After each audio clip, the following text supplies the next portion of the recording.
एक दिन प्रवचन सुन गया था आचार्य विराग सागर की, तो मालूम स्कूल का बस्ता छुपा करके रख दिया, सीधे पहुंचे भिंड। कहाँ? आचार्य विराग सागर चैत्यालय मंदिर में प्रवचन कर रहे थे। सुनो नीलेश, जब भगवान की पूजा का समय आता था तो मैं इतनी जल्दी तैयार हो जाता, इतनी जल्दी तैयार हो जाता है था कि स्कूल छूटे नहीं, भगवान की पूजा भी ना छूटे। जब तक तुम ग्रस्त हो, जब तक तुम ग्रस्त हो, दो काम कभी मत छोड़ देना, अरहंत की पूजा, निर्गंत को दान।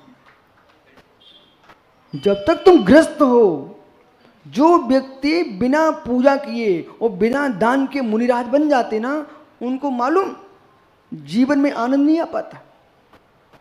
सूखे सूखे मुनि बन गए हो, सूखे सूखे मुनि बन गए हो, कुछ गीले होके बनते तो तुमको आनंद आता, तब को मालूम चलता कि राजकुमार गंगवाल ने इतने दिन चौका लगाया और महाराज जी तुम उन्हें देखे भी नहीं। मित्र सुनो, अब मालूम चलता है यदि अंदर चौके में पहुंच गए और जरा सा कुछ देखे तुरंत भाग आए, चौका लगा के महाराज बनोगे ना तो ऐसे बहाना खोज के भागोगे नहीं, बोले यहाँ लुचैया अच्छी नहीं बनी सरवार सागर की, मतलब थाली देख करके निकल गए, बोले बहाना खोज, बोले मेज हिल रही थी, बेंच हिल रही थी, चौकी हिल रही थी इसलिए लौटाए। चौकी हिल रही थी कि तुम्हारी बुद्धि हिल गई थी, यहाँ खाना अच्छा नहीं मिल रहा। ज्ञानी, यदि ऐसा तुमने किया, ऐसा किया तो पहले चौके लगाना चाहिए, फिर महाराज बनना चाहिए, तब मालूम चलेगा कि भाई बहुत मेहनत लगती है, बैठे रहो। इसलिए ज्ञानियों अभिप्राय लगाना चाहिए, अभिप्राय ये लगाना चाहिए मित्र। हे मित्र, अब और सुनो, और सुनो, कभी गुरु मुनिराज को आहार दी बना, यदि आपको आज ही वैराग हो जाए तो कोशिश ये करना कि पहले आहार दे लेना, फिर दीक्षा लेना। और अरहंत देव की पूजा, सरवार सागर जी, अरहंत देव की पूजा बिना किए कभी साधु नहीं बन जाना। इसलिए दीक्षा विधि में लिखा है कि पहले अरहंत का गर्धर वाला विधान होता है दीक्षार्थी का, बिना गर्धर वाले विधान की दीक्षा नहीं होती, विधान होता है। और जितनी प्रशस्त परिणामों से तुम विधान भगवान का करोगे, विधान करोगे, उतना तुम्हारा संयम का विधान अच्छा बनेगा। कभी मत छोड़ना दो काम। और तीसरा, कहीं सदगुरु के उपदेश मिल जाए बेटा तो लाखों करोड़ों का इनकम भी हो रहा तो छोड़ के आया ना, हो सकता है कहीं और कुछ बनने वाला हो। ठीक है, जितने मुनिराज यहाँ बैठे हुए ना, ये सब प्रवचन सुन सुन करके आए। ये तो महात्मा जी तुम्हारे संकल्प राय प्रवचन कर रहे थे ना, इनको तो मैं जानता भी नहीं हूँ, अब मैं तो प्राय किसी को भी नहीं जानता था। ये टीवी पे सुन सुन करके बैरागी हो गए, और सुब्र सागर चौराहे पे खड़े खड़े बैरागी हो गए। ज्ञानियों, यदि जीवन में अंतरंग की शुद्धि चाहिए है तो ज्ञानी, आजकल गाड़ियों के धुलने के लिए पैसा लगने लगे, बड़े बड़े, हाँ समझ गया ना, जिनका कोई काम नहीं है, बोले कुछ नहीं है, अब कैसे पैसे कमाए, चलो एक गाड़ी धोने का स्थान बना दो, बराबर ना। तो गाड़ी धोने मात्र जो धोता है ना, उसको भी पैसे मिलते हैं धुलवाई के, बराबर कि नहीं। कितने लोगों का काम चल रहा है, जो बच्चे धो रहे हैं, हाथ फिर रहे हैं, उनको भी पैसे मिल रहे हैं, और जिनकी मशीनें उनको भी पैसे मिल रहे हैं, धुलाई के पैसे मिलते। बहुत जब गाड़ी वाले को धुलाई के पैसे मिल सकते हैं बाकलीवाल जी, तो हम भी तुम सबकी धुलाई कर रहे हैं तो अपन को भी पुण्य मिलेगा।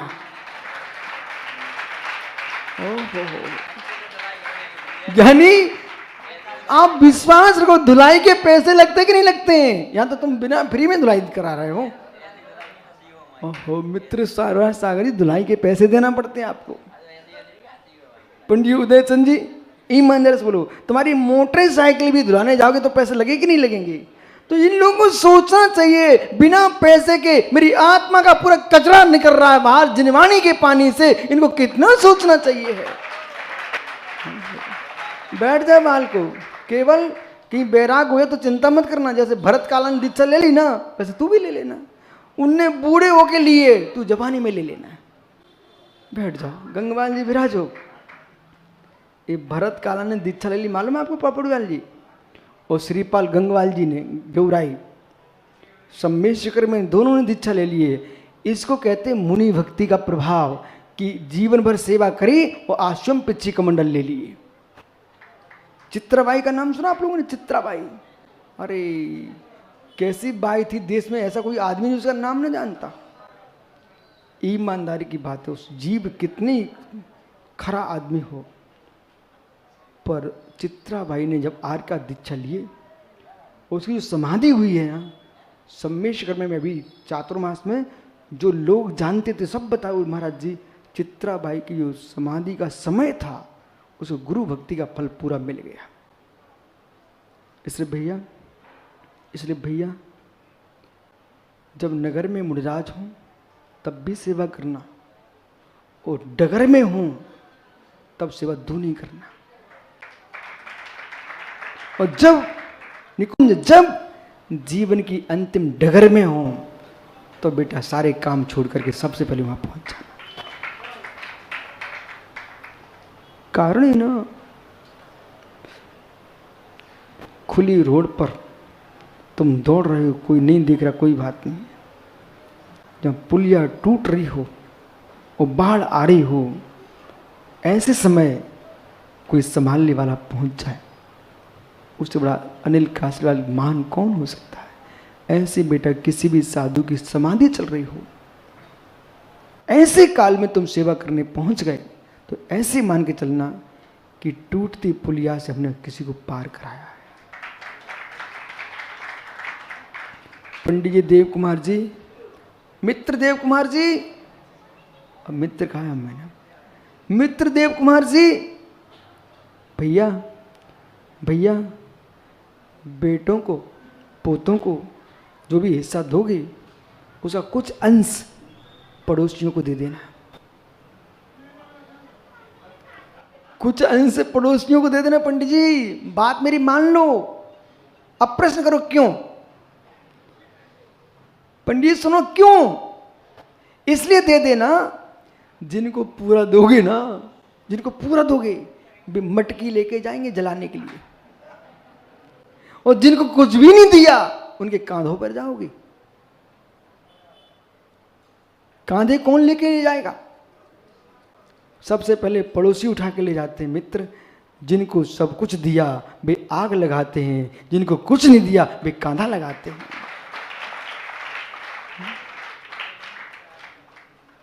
बात जम रही आपको ना मेरी? तो फिर भले सुनो पंडित जी, आप ऐसा करना, 10-5 सिक्के तो घर में होंगे आपके पास जेब में, जितने तुम्हारे खास खास पड़ोसी हो ना उनको एक एक सिक्का दे देना, ठीक है? सोने के ना। ओहो, ओ सुरेश चूड़ी वाला ना पड़ोसी आपका? हाँ, और नरेंद्र भाई वो भी पड़ोसी हैं। तभी मित्र प्रेमचंद जी सुन रहे कि नहीं?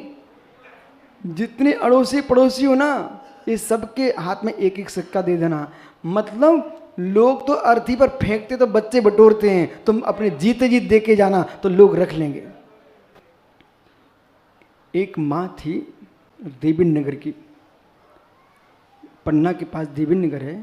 एक माँ थी, मालूम, उसने परिग्रह का प्रमाण किया। सुधीर भैया तुम सोचते रह जाओगे, मात्र 5,000 रुपए का। वो आज के जमाने में 5,000 की क्या कीमत? उस माँ ने परिग्रह का प्रमाण किया मात्र 5,000। अब चातुर्मास चल रहा था श्रीयांजगिरी में, वो माँ आए चौके में आहार देने। एक दिन आचार्य श्री ने पूछ लिया, उसको मालूम चला लोगों को कि ये माँ का मात्र 5,000 रुपए का परिग्रह का प्रमाण है। तो माँ कैसे जीती हो? बोले कुछ नहीं महाराज जी, आनंद से जीते। बोले कैसे? कभी कभी चावल बना लेते। अब 5,000 का ब्याज आएगा तो कितना आता एक महीने में? 5,000 रुपए का यदि ब्याज आएगा तो एक महीने में कितना आएगा? हैं? 100 रुपए, 150 रुपए, बस 150 रुपए बेटा महीने में आते थे। तो मालूम माँ क्या बोली? बोले महाराज जी हम लोग बीच बीच में उपवास कर लेते हैं। वो उपवास करके जो द्रव्य बचता है उससे जोड़ जोड़ करके साड़ी खरीद लेते हैं और उसमें भी बचा करके मुनिराजों को आहार दे लेते हैं और उसी के अंदर से प्रतिदिन भगवान की द्रव्य से पूजा कर लेते हैं। बाद वो माँ बेटा आर का माँ बनी, उसकी दीक्षा हुई जब सम्मेशकर में, तो उसने अपने 5,000 रुपया बैंक से निकलवा लिए थे दीक्षा के पहले। जितनी उनके यहाँ उनके जो बहुत घने रिश्तेदार थे सबको उसने 2-2 रुपये दिए, किसी को 5-5। मालूम तो उसमें से रतनलाल जी, आपके रतनचंद जी छतरपुर, ज्ञानचंद जी रतनचंद जी, उनके वो रिश्तेदार थी, तो वो भी वहाँ गए हुए थे दीक्षा में, उनको भी उन्होंने 2 या 5 का नोट दिया। तो मालूम भी कागज़ में उसको प्लास्टिक में लेमिनेशन करा के मुझे दिखा रहे थे। बोले महाराज जी ये पैसा नहीं है, ये बहुत बड़ा सिद्धांत आस्था है और एक संयमी का जीवन का, इसलिए मैं ये नोट मैंने लेमिनेशन करा के रखा हुआ है। बोले क्यों? बोले ये रुपया जो है मैं खर्च नहीं करूंगा, ये उस माँ का पैसा है जिसने 5,000 रुपए का परिग्रह का प्रमाण करके वो अपने जीवन जिए, सारे शौक समाप्त कर दिए। बेटा इसका नाम वृत्ति जीवन है। जब एक ग्रस्त जीव अपने सारे शौक छोड़ सकता है प्रभु सागर जी, तो दिगंबर मुनि को दुनिया के क्या शौक की जरूरत है? विराजो ज्ञानियों, भैया इतना आप सबको मैं सुना रहा हूं ना, आवश्यकता पड़ जाए तो मित्र उसमें तुम भी सुनाने आ जाना, लेकिन प्रेम से सुनाना, डांट के नहीं सुनाना, धीमे धीमे सुनाना, बहुत चिल्ला के मत सुनाना। अहम में मत डूबना, मैं ही सर्वस्व। पुनः आचार्य भगवंत कुंद कुंद स्वामी नियम सारजी में गाथा लिखते हैं, वो गाथा श्रवण सुत्तम में 735 नंबर की गा रहा था यहाँ पर, कि कल आपने पढ़ा कि अहंकारी कहता है कि मैं ही सब कुछ हूं। मित्र मत करो कर्म की सांकल को मजबूत सुनील पुत्र। बेटा हर व्यक्ति में गुण होते हैं, हर व्यक्ति में गुण होते हैं, हर व्यक्ति में गुण होते हैं। और ये भी मत सोचना चाहे अंधे हों, लंगड़े हों, लूले हों, बहरे हों, किसी का अपमान मत करना। वो भी भैया, बड़े भैया, मित्र सबके दिन एक से नहीं होते हैं। कभी सूर्य ऊपर होता है तो कभी सूर्य नीचे होता है, लेकिन पुनः ऊपर जाता है, इसलिए टेंशन लेने का समय नहीं जो है। जब हम संपत्ति को मुस्कुरा के भोगते हैं तो हम विपत्ति को मुस्कुरा के देखेंगे और संपत्ति को लौट के आना पड़ेगा। ये जीवन में ध्यान रखना। राम का लालन पालन कहाँ हुआ? राजभवन में। लेकिन मध्यकाल कहाँ बीता? जंगल में। वो अंतिम श्वास भी कहाँ निकली? जंगल में। निर्वाण कहाँ? तपस्या घर में कर रहे थे क्या? जंगल में। कहाँ पर पंडित जी हैं? ओहो, श्री राम का निर्वाण कहाँ हुआ? ओहो, ये भारत की भूमि का कण कण तीर्थ है, जैनत से भरा हुआ है। पर्वत की चोटी चोटी, गलियों की प्रदेश प्रदेश। मोटू भैया विश्वास को हर क्षेत्र में निर्गंथों के चरण रज पड़ी हुई है, अरहंतों के देश में बिखरी हुई है। मांगी तुंगी से निर्वाण को प्राप्त कर बियाबान जंगल रहा होगा। मेरे मित्र, जन्म भले महलों में हो जाए, समाधि जंगल में हो तो कितना आनंद आता है। जीवन जंगल नहीं करना। सुरेंद्र भैया, मऊ ज्ञानी, जीवन जंगल नहीं करना। आप मेरी बात सुन लो, मेरे आगे की बात कर रहे हैं।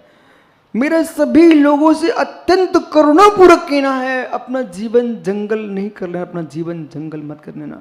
जितनी क्षमता हो उतना दान देना, जितनी क्षमता उतना काम करना, जितनी क्षमता हो उतना शरीर से तपस्या करना, जितनी क्षमता हो मित्र, ऋण लेके कभी जीवन मत जीना। ऋण लेके कभी जीवन मत जीना। यानी ऋण लेना और जीवन जीना, अपने जीवन को जंगल कर देना। यही तो है। कोई ये कहेगा भाई ये दान नहीं दे पाते, स्वीकार है, मुझे मालूम है 50 करोड़ का भी दान होता है तो 50 पैसे का भी दान होता है। यदि आपके संजय गंगवाल के, बाकलीवाल जी के, महावीर के, सुधीर के, इनके 1 करोड़ का दान यदि जो फल देगा, सुनील पुत्र यदि तू श्रद्धा से बुंदेलखंड के ज्वार के खेत की ज्वार भी चढ़ा दिए, बेटा वो भी सम्मिश्र कर पर मोती बन जाती है। कभी हीन भावना मत लाना। और जिसने करोड़ दिए उसने भी श्रेष्ठ काम किया है, अहम भावना मत लाना। धनपति नहीं होंगे तो तीर्थ कैसे चलेंगे, वो गरीब नहीं होंगे तो धनपतियों के तीर्थों की प्रशंसा कौन करेगा। निकुंज गोबर श्रेष्ठ की दूध है? अब बेटा कभी नहीं भूलोगे, अब तुम ऐसे ही भूलोगे। बंटी पुत्र कौन सा फल देगा है? हाँ, अब ये भूल मत जाना। ऐसी कोई आवश्यकता पड़ जाए अपनी बुद्धि से निर्णय नहीं लेना, अपने पिताजी से पूछना, डॉक्टर से पूछना। ये दोनों नहीं बता पाए तो दिगंबर गुरु से पूछ लेना। कुछ जीवन के ऐसे निर्णय, बालक इधर देख, कुछ जीवन के ऐसे निर्णय हैं जो पिता नहीं बता पाएंगे, कुछ निर्णय ऐसे हैं जो मित्र नहीं बता पाएंगे, कुछ ऐसे निर्णय जिनको वैद्य डॉक्टर कोई नहीं बता पाएगा, उसका निर्णय भीतरागी गुरु ही बता पाएंगे। इसलिए जीवन की अंतिम श्वास सुखमय भोगों का जीवन जीना हो तो दुनिया से पूछने चले जाना, और मेरे मित्र अंतिम श्वास में भगवान बनने का निर्णय करना हो तो भीतरागी गुरु के पास चले जाना।